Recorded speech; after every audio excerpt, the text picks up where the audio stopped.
मिठी नदीच्या गाळ काढण्याच्या नावाखाली झालेल्या 65 कोटी रुपयांच्या घोटाळ्यात मुंबई पोलिसांच्या आर्थिक गुन्हे शाखेने EOW आणखी एका आरोपीला बेड्या ठोकल्या आहेत।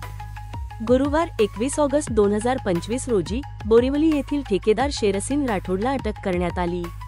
या प्रकरणात ही तिसरी अटक आहे। याआधी जय जोशी आणि केतन कदम यांना अटक झाली आहे। या घोटाळ्यात राठोडच्या मैनदीप एंटरप्राइजेस कंपनीला मिठी नदीतील गाळ काढण्याचे कंत्राट मिळाले। तपास करताना असे दिसले की राठोडने गाळ काढण्याचे काम केले नाही, तरीही बोगस कागदपत्रे वापरून 29 कोटी रुपये मिळवले। त्याने गाळ टाकण्यासाठी बोगस मेमोरँडम ऑफ अंडरस्टँडिंग तयार केले, ज्यात जानेवारी 2021 मध्ये मृत झालेल्या व्यक्तीच्या नावाचा उपयोग केला। राठोडने कचऱ्याला गाळ म्हणून दाखवून बनावट बिलेही सादर केली। या प्रकरणाचा तपास EOWचे सह आयुक्त निशित मिश्रा यांच्या नेतृत्वाखालील विशेष तपास पथक सेट करत आहे।